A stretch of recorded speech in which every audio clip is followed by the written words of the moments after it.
Olá, está começando o Fé para hoje e que bom ter você aqui na nossa companhia. Você tem visto e ouvido, como todas as pessoas aqui neste lugar, o quanto aqueles que têm ensinado a vencer têm feito muito sucesso. E não é à toa, todos nós queremos ter vitórias na vida. Alguns estão buscando uma vitória financeira, outros estão buscando uma vitória acadêmica, mas de todos os lados a vida nos propõe lutas e nós precisamos vencê-las. Por exemplo, a gente quer vencer na nossa tarefa de sermos bons pais, bons cônjuges e assim por diante. Aqueles que têm dado dicas sobre como produzir ou construir uma história de sucesso se tornaram protagonistas da mídia. E vira e mexe, alguém está aí te colocando uma mensagem de incentivo ou te ensinando ou te dando uma dica para avançar em mais um passo da vida. A Bíblia é um livro de verdade absoluta. Apresenta um Deus perfeito, vitorioso e que venceu o maior desafio de todos os tempos. Mas a Bíblia não é um livro que fala só de Deus. Ela fala do relacionamento de Deus para com os seus. E aí começam a aparecer no texto bíblico pessoas falhas, como eu e você.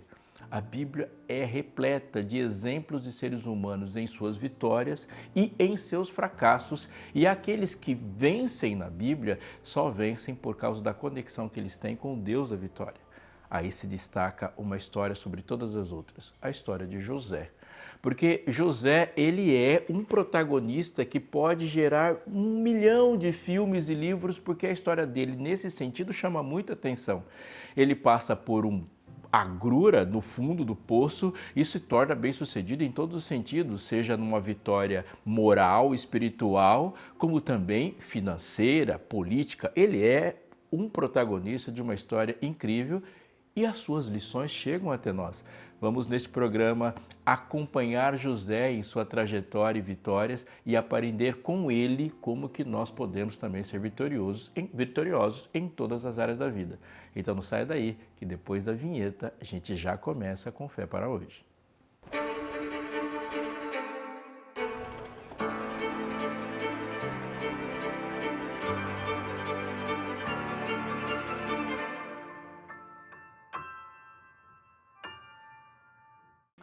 Você que tem acompanhado o Fé para hoje é alvo da nossa gratidão. Muito obrigado você, é muito legal quando a gente sabe que você está aí acompanhando esse conteúdo e dá importância para isso.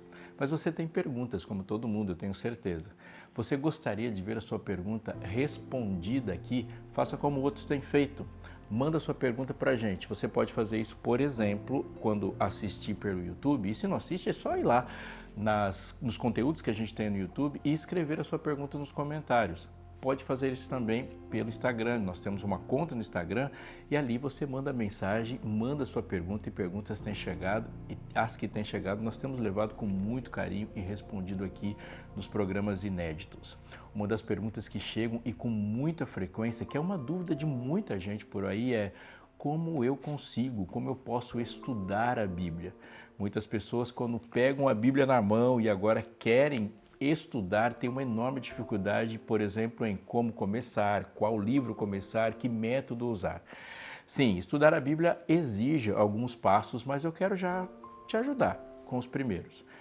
A Bíblia, ela apresenta um conjunto de livros e nem todos os livros são escritos pelo mesmo autor em sequência. Alguns são, por exemplo, Atos e Lucas, eles são duas partes da mesma história, então um é continuidade do outro. Mas os outros eles estão numa sequência e na Bíblia não necessariamente eles estão no mesmo tempo cronológico, ou seja, a ordem com que eles estão agrupados ali é por gênero literário.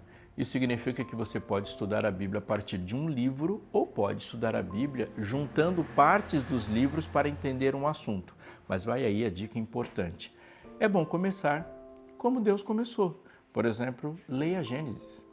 Agora, anota que isso aqui é de extrema importância. Quando você for ler a sua Bíblia, respeite o tempo dela. Nós vivemos em uma época que temos leituras apressadas e lemos poucas coisas, poucos textos com muita rapidez de tempo. Isso não vai dar certo com a Bíblia. A Bíblia é um livro para ser lido de forma devagar. Você lê vagarosamente, prestando atenção em cada palavra, em cada frase e mais. A Bíblia abençoa aqueles que leem e repetem a leitura. Então, essa dica de hoje, você pode começar lendo Gênesis e assim que você chegar ao final do livro, leia de novo. E quando você começar a ler de novo, você vai perceber que vão aparecer coisas e você vai começar a perceber o que não foi percebido na primeira leitura. E as conclusões vão chegando. Uma dica aí para você e a gente encerrar esse momento. Ao ler, perceba as repetições e a maneira como as mesmas palavras são usadas, as mesmas expressões são usadas porque ela tem um significado específico lá. Isso vai ser de grande valia. Quer uma dica de ouro? A Novo Tempo lançou uma nova revista, Esperança Novo Tempo, que é de um programa muito querido, muito conhecido e que ajuda as pessoas há muito tempo a compreender o texto bíblico. Revista Esperança Novo Tempo na mira da verdade. E o que ela está fazendo que faz dela tão especial? Tal como no programa, ela responde perguntas complicadas, mas muito importantes para nós compreendermos o que é o texto bíblico, como Deus fala, mensagem de salvação e as dúvidas que vão aparecendo na relação que a gente tem com o texto e a nossa vida hoje. Tal como as outras revistas, ela chega até você totalmente de graça assim que você solicitar ela. Você vai ligar para a gente, mandar uma mensagem, fazer do jeito que você quiser. Você pode também entrar no site da Escola Bíblica e solicitar a sua revista. Não tem nenhum custo, você preenche um cadastro, é atendido muito carinhosamente com o pessoal da Escola Bíblica e a revista chegará até você para você ter um guia de estudos de verdade, tirar as suas dúvidas e aprender mais o texto bíblico. Então, não perca essa oportunidade.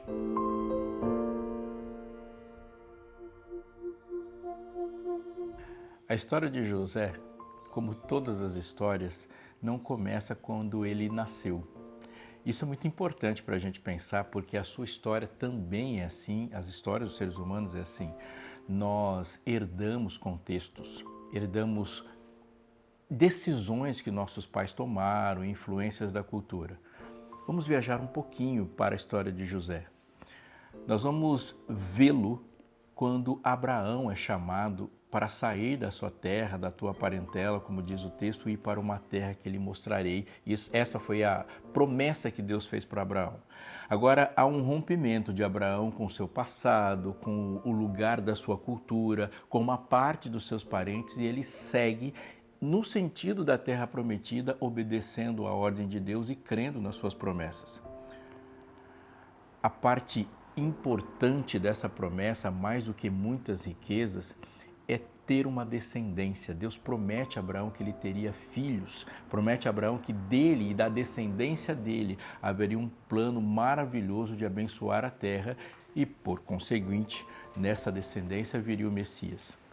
Abraão segue e na sua saga ele é um homem como todos os homens. Ele é um homem fiel, sim, conhecido como o pai da fé, mas ele enfrenta suas lutas, comete seus erros e nessa saga de andar e caminhar, ele tem um primeiro filho com uma esposa que não era dele, impactado pela cultura e não totalmente livre dos costumes da época.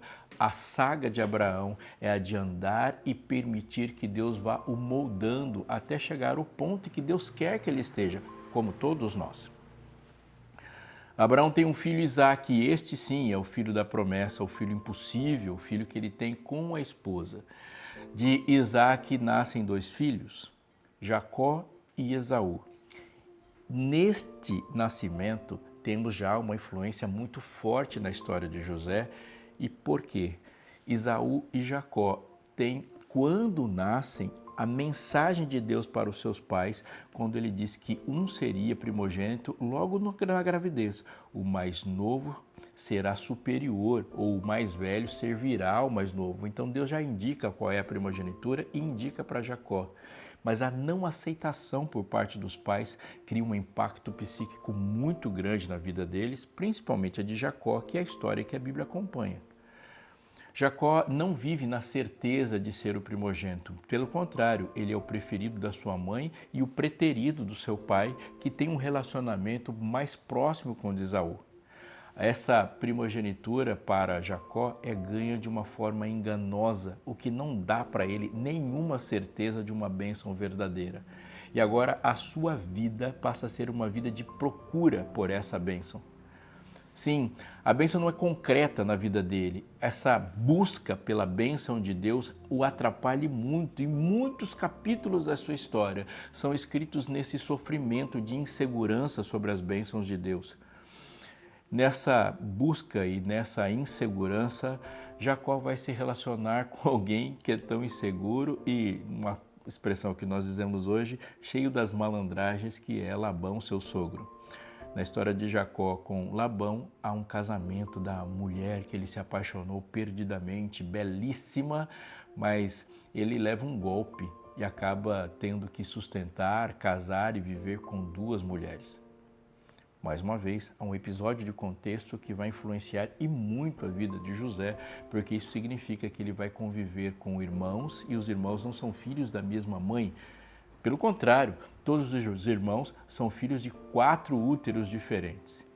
José, ele nasce como dos últimos filhos do seu pai. Ele é o penúltimo filho do seu pai e perde a mãe muito cedo. E agora, a Bíblia vai se dedicar a acompanhar a história dele a partir dos seus 17 anos dentro desse contexto. Ele é o filho da mulher que o seu pai ama. Ele é o filho da velhice do seu pai. Ele é o filho que acompanha e vive, acompanhado ali, conforme eu disse, ele convive com irmãos de mães diferentes e uma boa parte deles nasce em uma briga entre elas, desejando a atenção de Jacó.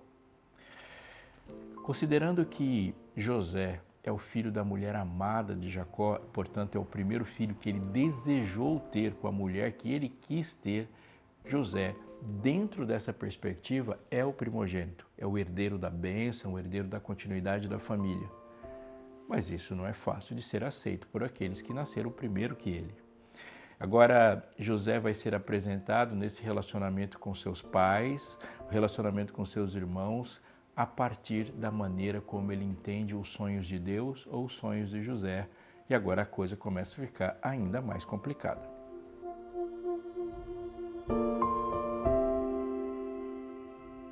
Você já ouviu com certeza essa frase ou alguma coisa parecida com essa frase dizendo que você precisa sonhar.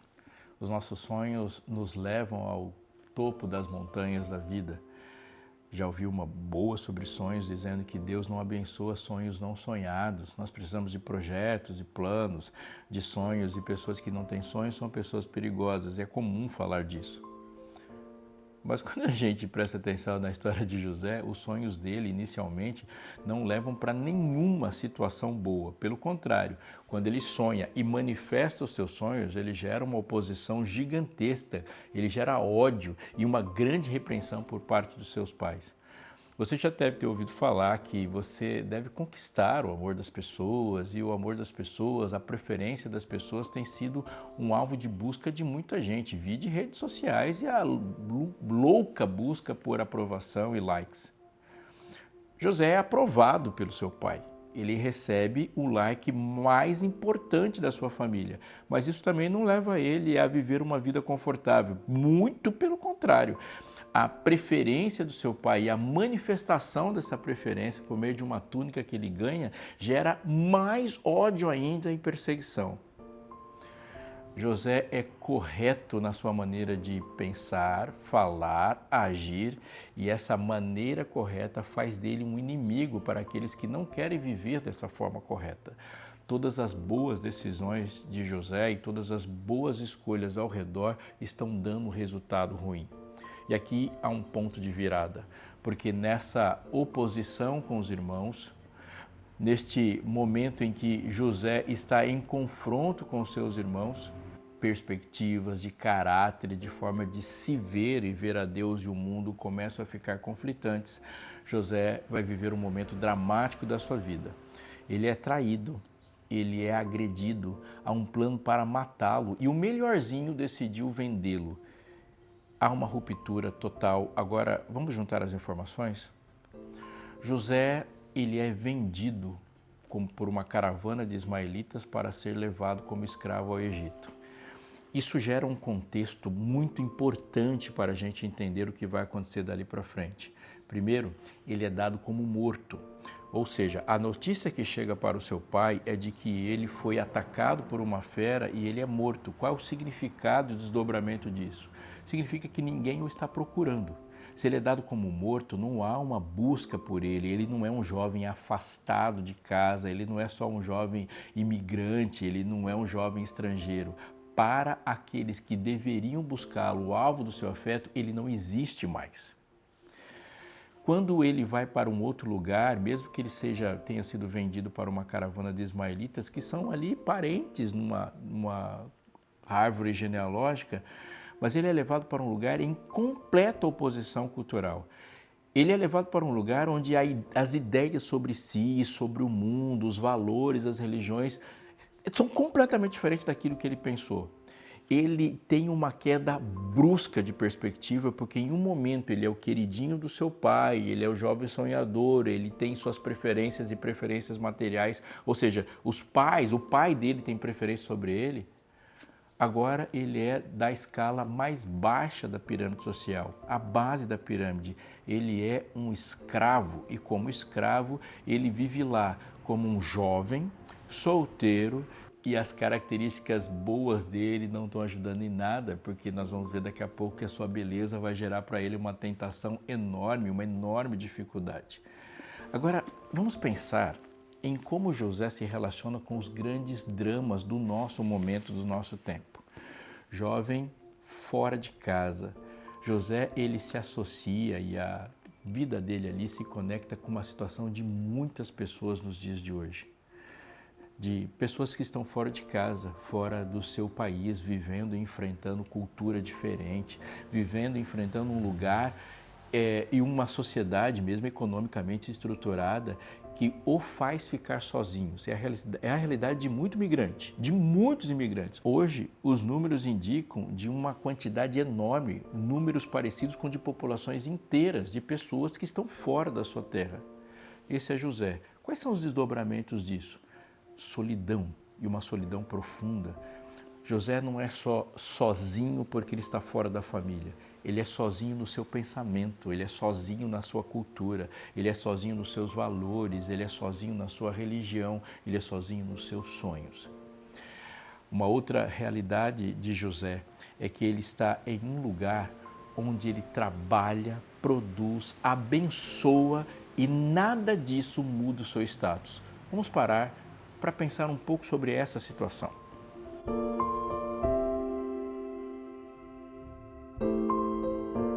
O texto bíblico diz o seguinte, que a bênção do Senhor estava com José e a casa de Potifar prosperava a partir dessa bênção e tudo que José punha a mão era abençoado. Vamos parar para pensar um pouquinho sobre isso, conforme eu disse. Potifar foi abençoado com a presença de José na casa dele. E, por favor, atente porque eu vou dizer. A casa de Potifar, portanto, prosperou. Tudo que estava ao alcance de José sob o cuidado dele foi bom para Potifar. E agora Potifar ficou diante da bênção de Deus por meio de um membro do seu povo na casa dele. Qual foi a resposta de Potifar a isso? A resposta de Potifar é que ele passou ainda mais a amar a prosperidade e não há nenhuma menção de que ele se inclina para reconhecer o Deus de José. Atente para o que eu vou te dizer. As pessoas podem sim amar as coisas que você faz. As pessoas podem gostar da prosperidade que você produz, da sua inteligência, da sua produtividade, da excelência com que você faz as coisas. Mas isso não significa necessariamente que elas vão amar o Deus que te abençoa para que isso aconteça. Sim, é muito, plenamente possível separar bondade de um Deus bondoso.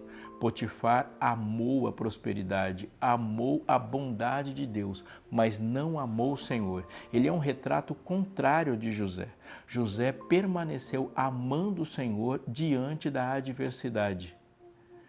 Potifar não amou o Senhor mesmo diante da bondade do Senhor.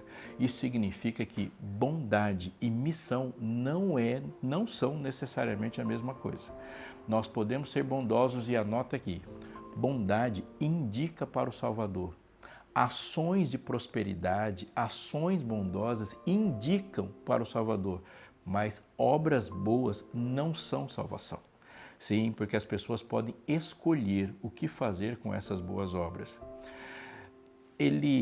José chama atenção por causa dessa prosperidade, chama atenção por causa da excelência do seu trabalho, mas ele também vai chamar atenção por causa de uma outra característica. Conforme eu disse, José é descrito na Bíblia como um jovem bonito. Ele é filho de uma mãe bonita e ele tem bom porte, e isso vai chamar a atenção dele para uma coisificação. Sim, a esposa de Potifar vê a beleza dele como objeto de consumo, de uso. Você está juntando aqui, ele é alguém que é próspero, faz prosperar, mas isso não muda em nada o seu status. Ele prospera, faz prosperar, a bondade do Senhor a partir dele enriquece Potifar, mas não faz Potifar se converter ao seu Deus. Ele se apresenta como belo fisicamente e isso não faz com que isso seja vantajoso para ele. Agora ele é visto como uma coisa, como um pedaço de carne pela esposa de Potifar, ou seja, ele é cada vez mais coisificado. E como escravo, ele está sob a ordem dos seus donos, dizendo, vem para cá, e como ela disse, vem para cá e deite-se comigo. Este ponto é mais um ponto de virada na vida dele, porque a decisão que ele vai tomar vai determinar agora para onde ele vai.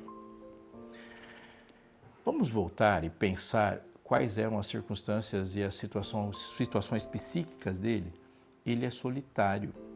Não tem ninguém mandando mensagens para ele, mandando cartãozinho, dizendo feliz sábado, José, estamos sentindo sua falta. Muito pelo contrário, ele não está nem sendo procurado. Ele está agindo, trabalhando com excelência, seu status não está mudando. E ele está chamando a atenção exatamente por aquilo que ele não quer chamar. Quando a tentação se aproxima dele, essa tentação aparece na pior forma possível, porque não é a tentação para um pecado que vai gerar um prazer imediato e um prejuízo duradouro. Não, a maneira como ele é tentado pode ser para ele um ponto de virada onde ele tira muita vantagem. Afinal de contas, a patroa está apaixonada por ele. Ele pode manipular isso claramente e virar o seu jogo pensando que tudo que ele fez de bom não deu certo, mas isso poderia.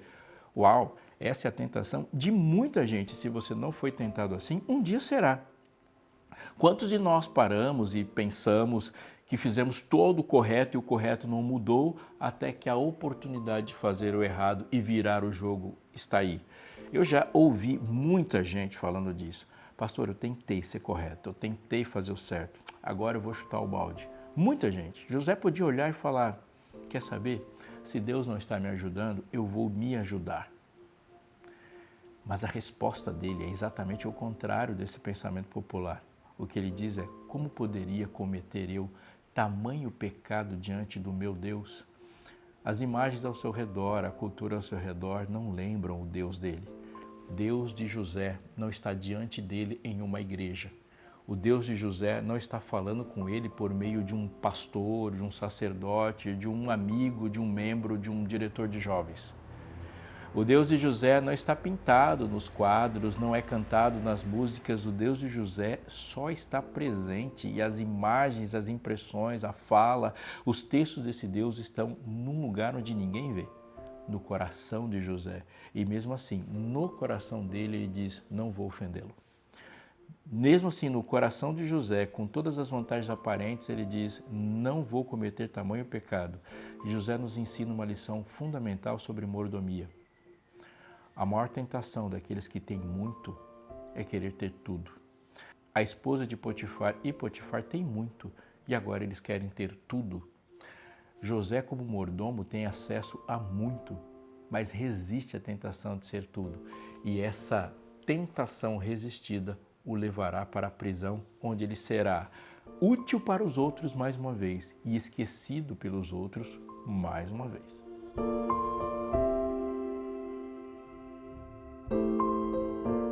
Na prisão, um copeiro e um padeiro. Ambos têm sonhos e estão diante do maior interpretador de sonhos que a Bíblia tinha mostrado até então. José desvenda seus sonhos, diz quais são os significados e as coisas acontecem exatamente do jeito que ele falou. Para o padeiro, a sorte não foi boa, ele é executado. Mas o copeiro volta para o lugar onde ele estava e era a chance de ouro de José, mas ele mais uma vez abençoa sem ser abençoado, permanece na prisão e ali passa um bom tempo. Mas se você conhece a história de José, em algum momento um sonho vai colocar de volta José diante de uma oportunidade e dessa vez as portas estão sendo abertas de maneira que ele muda o jogo completamente. Eu queria que você revisasse essa história e a partir dessa revisão pensasse como ela pode ser aplicada na sua vida hoje. A trajetória de José, primeiro, não é escrita por José. Esse é o segredo fundamental da sua vitória. José é alguém sujeito a um propósito. Propósito e destino não é a mesma coisa, porque se pensássemos em destino, nós pensaríamos numa trajetória sem escolha. Mas as escolhas de José, elas estão sujeitas ao propósito e ele se submete ao propósito de Deus, sabendo quem ele é a despeito do lugar onde ele esteja. Sem consciência de propósito, não há vitória, não há escolhas corretas. José sabe quem ele é, de qual povo ele pertence e como ele deve se portar diante do projeto de Deus. A segunda e grande característica do sucesso de José é que ele permite que todas as suas dores, todas as suas agruras, todas as intempéries da vida o moldem e o levem para o ponto onde Deus está. E a terceira, e de muita importância, é que José não é dono dos seus sonhos. José sonha, mas ele sonha os sonhos de Deus. Todos os sonhos que José viveu são sonhos que Deus quis para a humanidade por meio de José. Não são sonhos de grandeza, não são sonhos onde ele se realiza a despeito dos outros. Os sonhos de José não têm seu sucesso medido a partir do sucesso dele e do fracasso dos outros, mas o sucesso de Deus por meio do seu povo para a humanidade. Tanto os sonhos que ele tem na sua casa, na sua adolescência, os sonhos que ele vai interpretar dentro da prisão, e esses sonhos o levarão para a corte, onde ele interpretará outro sonho provindo de Deus para que não o Faraó se tornasse o grande político que salvou seu povo da fome, mas Deus estava salvando o planeta e principalmente o seu povo por meio daquele sonho, porque quando o Faraó sonha e José o interpreta o sonho, ele vai nessa virada de jogo trazer o povo escolhido de Deus para um lugar onde ele pudesse ser sustentado e ali, naqueles próximos 400 anos, um grupo familiar se tornaria uma multidão que sairia dali para mudar a história do mundo.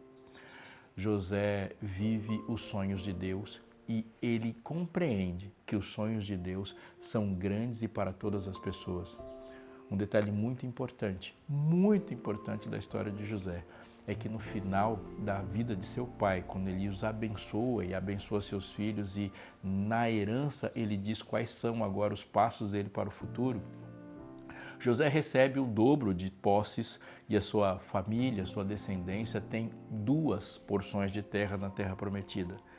Mas Judá, aquele irmão que participou de um dos momentos mais difíceis da vida de José e se converte depois, é aquele abençoado com as seguintes palavras: os seus irmãos se inclinarão diante de ti. E José ouve o pai dizendo para o seu irmão que aquele sonho que ele teve se realiza na vida do irmão. Você quer viver sonhos bem-sucedidos?